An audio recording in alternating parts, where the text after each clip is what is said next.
بسم اللہ الرحمن الرحیم۔ السلام علیکم۔ انشاءاللہ ہم آج بھی صحیح بخاری کا مطالعہ جاری رکھیں گے، اور اللہ تعالیٰ کے فضل و کرم سے ہم نے ابھی تک کتاب وحی، کتاب ایمان، کتاب علم، کتاب وضو، کتاب غسل کا مکمل مطالعہ کر لیا ہے۔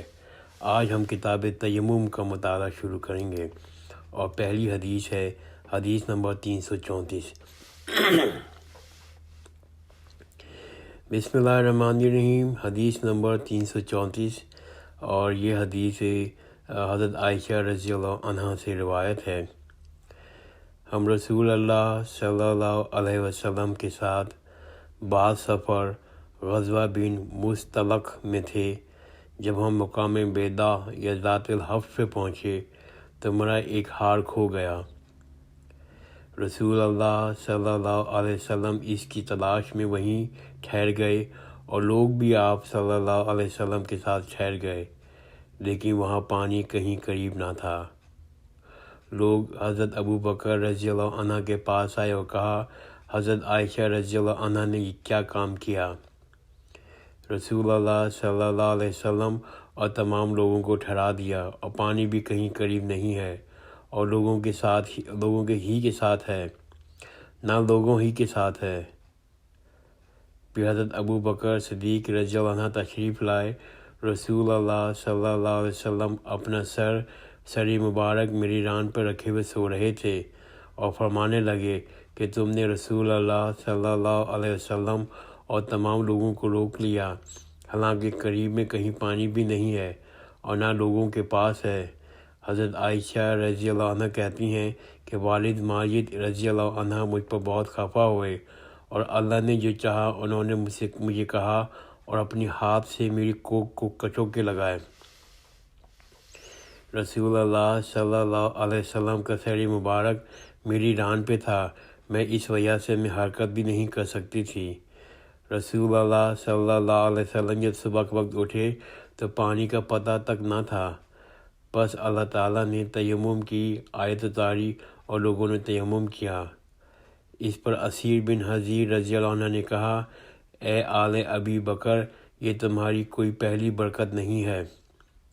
حضرت عائشہ رضی اللہ عنہ نے فرمایا، پھر ہم نے اس اونٹ کو ہٹایا جس پہ میں سوار تھی، تو ہار اس کے نیچے سے مل گیا۔ حدیث نمبر 335۔ نبی کریم صلی اللہ علیہ وسلم نے فرمایا، مجھے 5 چیزیں ایسی دی گئی ہیں جو مجھ سے پہلے کسی کو نہیں دی گئی تھیں۔ 1 مہینے کی مسافت سے رعب کے ذریعے میری مدد کی گئی۔ تمام زمین میرے لیے سجدہ گاہ اور پاکی کے لائق بنائی گئی۔ بس میری امت کو جو انسان نماز کے وقت کو جہاں پائے وہیں پر ہی نماز ادا کر لے۔ میرے لیے غنیمت کا مال حلال کیا گیا، مجھ سے یہ پہلے کسی کے لیے بھی حلال نہ تھا۔ مجھے شفاعت عطا کی گئی۔ تمام انبیاء اپنے اپنی قوم کے لیے مبعوث ہوتے ہیں، لیکن میں تمام انسانوں کے لیے عام طور پر نبی بنا کر بھیجا گیا ہوں۔ نبی کریم صلی اللہ علیہ وسلم نے فرمایا، مجھے 5 چیزیں ایسی دی گئی ہیں جو مجھ سے پہلے کسی کو نہیں دی گئی تھیں۔ 1 مہینے کی مسافت سے رعب کے ذریعے میری مدد کی گئی۔ تمام زمین میرے لیے سجدہ گاہ اور پاکی کے لائق بنائی گئی۔ بس میری امت کا جو انسان نماز کے وقت کو جہاں بھی پالے اسے وہاں ہی نماز ادا کر لینی چاہیے۔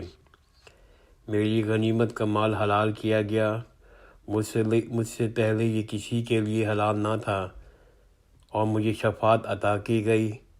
اور تمام انبیاء اپنے اپنی قوم کے لیے مبعوث ہوتے ہیں، لیکن میں تمام انسانوں کے لیے عام طور پر نبی بنا کر بھیجا گیا ہوں۔ حدیث نمبر 337۔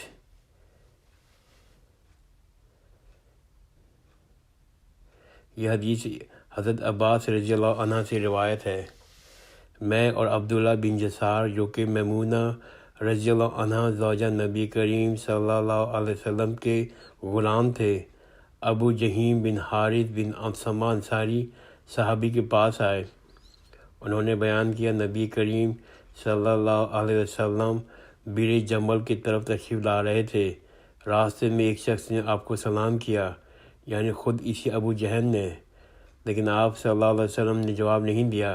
پھر دیوار کے قریب آئے، اپنے چہرے اور ہاتھوں کا مسح کیا، پھر ان کا سلام کا جواب دیا۔ میں اور عبداللہ بن یسار، جو کہ حضرت میمونہ رضی اللہ عنہ زوجہ نبی کریم صلی اللہ علیہ وسلم کے غلام تھے، ابو جہیم بن حارث بن سما انصاری صحابی کے پاس آئے۔ انہوں نے بیان کیا، نبی کریم صلی اللہ علیہ وسلم بئر جمل کی طرف سے تشریف لا رہے تھے۔ راستے میں ایک شخص نے ان کو سلام کیا، یعنی خود اسی ابو جہم نے، لیکن آپ صلی اللہ علیہ وسلم نے جواب نہیں دیا۔ پھر آپ دیوار کے قریب آئے، اپنے چہرے اور ہاتھوں کا مسح کیا، پھر ان کے سلام کا جواب دیا۔ حدیث نمبر 338۔ ایک شخص حضرت عمر بن خطاب رضی اللہ عنہ کے پاس آیا اور عرض کیا، مجھے غسل کی حاجت تھی اور پانی نہیں ملا، تو اب میں کیا کروں؟ اس پر حضرت عمار بن یاسر رضی اللہ عنہ نے عمر بن خطاب رضی اللہ عنہ سے کہا، کیا آپ کو یاد نہیں جب میں اور آپ سفر میں تھے، ہم دونوں جنبی ہو گئے؟ اس کے معنی کہ ہمیں غسل کی ضرورت تھی۔ آپ نے تو نماز نہیں پڑھی، لیکن میں نے زمین پر لوٹ پوٹ لیا اور نماز پڑھ لی۔ پھر میں نے نبی کریم صلی اللہ علیہ وسلم سے اس کا ذکر کیا تو آپ صلی اللہ علیہ وسلم نے فرمایا، تجھے اتنا ہی کافی تھا کہ آپ نے دونوں ہاتھ زمین پر مارے، پھر اسے پھونکا اور دونوں چہرے اور پنجوں کا مسح کیا۔ ایک شخص حضرت عمر بن خطاب رضی اللہ عنہ کے پاس آیا، عرض کیا، مجھے غسل کی حاجت تھی، پانی نہیں ملا، تو اب میں کیا کروں؟ اس پر عمار بن یاسر رضی اللہ عنہ نے فرمایا عمر بن خطاب رضی اللہ وسلم سے کہ کیا آپ کو یاد نہیں جب میں اور آپ سفر میں تھے، ہم دونوں جنبی ہو گئے، یعنی کہ ہم دونوں کو غسل کی ضرورت تھی۔ آپ نے تو نماز نہیں پڑھی، لیکن میں نے زمین پر لوٹ پوٹ لیا اور نماز پڑھ لی۔ پھر میں نے نبی کریم صلی اللہ علیہ وسلم سے اس کا ذکر کیا تو آپ صلی اللہ علیہ وسلم نے فرمایا، تجھے بس اتنا ہی کافی تھا، اور آپ نے دونوں ہاتھ زمین پر مارے، پھر انہیں پھونکا اور دونوں سے چہرے اور پنجوں کا مسح کیا۔ حدیث نمبر 344۔ یہ حدیث کافی لمبی ہے۔ یہ حدیث سے روایت ہوئی ہے حضرت عمر رضی اللہ عنہ سے۔ ہم نبی کریم صلی اللہ علیہ وسلم کے ساتھ ایک سفر میں تھے کہ ہم رات بھر چلتے رہے، اور رات کا آخری حصہ آ گیا تو ہم نے پڑاؤ ڈالا، اور مسافر کے لیے اس وقت کے پڑاؤ سے زیادہ مرغوب کوئی چیز نہیں تھی۔ پھر ہم اس طرح غافل ہو کر سو گئے کہ ہمیں سورج کی گرمی کے سوا کوئی چیز بیدار نہ کر سکی۔ سب سے پہلے بیدار ہونے والا شخص فلاں تھا، پھر فلاں۔ ابو رجا نے سب کے نام لیے، لیکن اوف کو یہ نام یاد نہیں رہے۔ پھر چوتھے نمبر پر جاگنے والے حضرت عمر بن خطاب رضی اللہ عنہ تھے، اور جب نبی کریم صلی اللہ علیہ وسلم آرام فرماتے تو ہم آپ کو جگاتے نہیں تھے، یہاں تک کہ آپ خود بخود بیدار ہو جاتے، کیونکہ ہمیں معلوم نہیں ہوتا آپ پر خواب میں کیا تازہ وحی آ رہی ہے۔ جب حضرت عمر رضی اللہ عنہ جاگ گئے اور یہ آمدہ آفت دیکھی، وہ ایک نڈر دل والے آدمی تھے، بس زور زور سے تکبیر کہنے لگے۔ اس طرح بآواز بلند آپ اس وقت تک تکبیر کہتے رہے جب تک نبی کریم صلی اللہ علیہ وسلم نے ان کی آواز سے بیدار نہ ہو گئے۔ تو لوگوں نے پیش آمدہ مصیبت کے متعلق آپ صلی اللہ علیہ وسلم سے شکایت کی۔ اس پر آپ صلی اللہ علیہ وسلم نے فرمایا، کوئی حرج نہیں، سفر شروع کرو۔ پھر آپ صلی اللہ علیہ وسلم تھوڑی دور چلے۔ اس کے بعد آپ صلی اللہ علیہ وسلم ٹھہر گئے اور وضو کا پانی طلب فرمایا اور وضو کیا اور اذان کہی گئی۔ پھر آپ صلی اللہ علیہ وسلم نے لوگوں کے ساتھ نماز پڑھی۔ پھر جب آپ صلی اللہ علیہ وسلم نماز پڑھنے سے فارغ ہوئے تو ایک شخص پر آپ صلی اللہ علیہ وسلم کی نظر پڑی جو الگ کنارے پر کھڑا ہوا تھا۔ اس نے لوگوں کے ساتھ نماز نہیں پڑھی تھی۔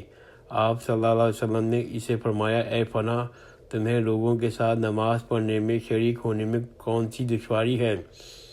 اس نے جواب دیا، مجھے غسل کی حاجت ہے اور پانی موجود نہیں ہے۔ تو آپ صلی اللہ علیہ وسلم نے فرمایا پاک مٹی سے کام لے لو، یہی تجھ کو کافی ہے۔ پھر نبی کریم صلی اللہ علیہ وسلم نے سفر شروع کیا تو لوگوں نے پیاس کی شکایت کی۔ آپ صلی اللہ علیہ وسلم ٹھہر گئے اور فلاں یعنی عمران بن حسیم رضی اللہ عنہ کو بلایا۔ ابو رجا نے ان کا نام لیا لیکن عوف کو نام یاد نہیں تھا، اور حضرت علی رضی اللہ عنہ کو بھی طلب فرمایا۔ ان دونوں سے آپ صلی اللہ علیہ وسلم نے فرمایا جاؤ پانی تلاش کرو۔ یہ دونوں نکلے، راستے میں ایک عورت ملی جو پانی کے 2 پکھالی اپنے اونٹوں پر لٹکائے ہوئے بیچ میں سوار ہو کر جا رہی تھی۔ انہوں نے پوچھا پانی کہاں ملتا ہے؟ اس نے جواب دیا کل اسی وقت میں پانی پر موجود تھی، یعنی پانی اتنی دور ہے، کل میں اسی وقت وہاں سے پانی لے کر نکلی تھی، آج یہاں پہنچی ہوں۔ ہمارے قبیلے کے مرد لوگ پیچھے رہ گئے ہیں۔ انہوں نے اسے کہا اچھا ہمارے ساتھ چلو۔ اس نے پوچھا کہاں چلوں؟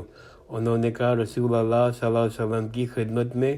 اس نے کہا اچھا وہی جن کو لوگ صحابی کہتے ہیں؟ انہوں نے کہا یہ وہی ہے جسے تم کہہ رہی ہو۔ اچھا اب چلو۔ آخری دونوں حضرات اس عورت کو نبی کریم صلی اللہ علیہ وسلم کی خدمت میں لائے، سارا واقعہ بیان کیا۔ عمران نے کہا لوگوں نے اونٹ سے اتار لیا، پھر نبی کریم صلی اللہ علیہ وسلم نے ایک برتن طلب فرمایا اور دونوں پکھالیوں یا مشکیروں کے منہ اس برتن میں کھول دیے، پھر ان کا اوپر کا منہ بند کر دیا، اس کے بعد نیچے کا منہ کھول دیا۔ تمام لشکروں میں منادی کر دی گئی کہ خود بھی سیر ہو کر پانی پئیں، تمام جانور وغیرہ کو پلائیں۔ بس جس نے چاہا پانی پیا اور پلایا اور سب سیر ہو گئے۔ آخر میں ایک شخص کو بھی برتن میں پانی دیا جسے غسل کی ضرورت تھی۔ آپ صلی اللہ علیہ وسلم نے فرمایا لے جاؤ غسل کر لے۔ وہ عورت کھڑی دیکھ رہی تھی اس میں پانی سے کیا کیا کام لیا جا رہا ہے۔ اللہ کی قسم جب پانی لیا جانا اسے بند ہوا تو ہم دیکھ رہے تھے کہ ان کی مشکلوں میں پانی پہلے سے بھی زیادہ موجود تھا۔ پھر نبی کریم صلی اللہ علیہ وسلم نے کہا کچھ اس کے لیے کھانے کی چیزیں جمع کرو۔ لوگوں نے اس کے لیے عمدہ قسم کی کھجور، اجوا، آٹا اور ستو اکٹھا کیا، یہاں تک کہ سارا کھانا اس کے لیے جمع ہو گیا تو اسے لوگوں نے ایک کپڑے میں رکھا اور عورت کو اونٹ پر سوار کر کے اس کے سامنے کپڑا رکھ دیا۔ رسول اللہ صلی اللہ علیہ وسلم نے فرمایا کہ تمہیں معلوم ہے ہم نے تمہارے پانی کی کوئی کمی نہیں کی ہے، لیکن اللہ تعالیٰ نے تو ہمیں سیراب کر دیا۔ پھر وہ گھر آئی، دیر کافی ہو چکی تھی۔ اس کے گھر والوں نے پوچھا اے فلانی کیوں اتنی دیر ہوئی؟ اس نے کہا یہ عجیب بات ہوئی، وہ یہ کہ مجھے 2 آدمی ملے اور مجھے شخص کے پاس لے گئے جسے لوگ صحابی کہتے ہیں۔ وہاں اس قسم کا واقعہ پیش آیا۔ اللہ کی قسم وہ تو اس کے اور اس کے درمیان سب سے بڑا جادوگر ہے۔ اس نے بیچ کی انگلی اور شہادت کی انگلی آسمان کی طرف اٹھا کر اشارہ کیا۔ اس کی مراد آسمان اور زمین سے تھی۔ پھر وہ واقعی اللہ کا رسول ہے۔ اس کے بعد مسلمان اس کے قبیلے کے دور اور نزدیک مشرکین پر حملہ کیا کرتے تھے، لیکن اس کے گھرانے کو جس کا عورت کا تعلق تھا کبھی نقصان نہیں پہنچایا۔ یہ اچھا برتاؤ دیکھ کر ایک دن اس عورت نے اپنی قوم سے کہا میرا خیال ہے کہ یہ لوگ تمہیں جان بوجھ کر چھوڑ دیتے ہیں، تو کیا تمہیں اسلام کی طرف کچھ رغبت ہے؟ قوم کی عورت کی بات مان لی اور اسلام لے آئیں۔ ابو عبداللہ امام بخاری نے فرمایا صبا کے معنی اپنا دین چھوڑ کے دوسرے کے دین میں چلا جانا، اور ابو العالیہ نے کہا کہ صاحبین اہل کتاب کا ایک فرقہ ہے جو زبور پڑھتے ہیں، اور سورہ یوسف میں عصب کا لفظ ہے، وہاں بھی اس کے معنی عمل کے ہیں۔ الحمدللہ ہم نے اس کتاب تیمم کا مکمل مطالعہ کر لیا ہے۔ انشاءاللہ ہم نیکسٹ نشست کے اندر اس کا جو نیکسٹ کتاب ہے کتاب نماز کا مطالعہ شروع کریں گے۔ جزاک اللہ خیر، خدا حافظ۔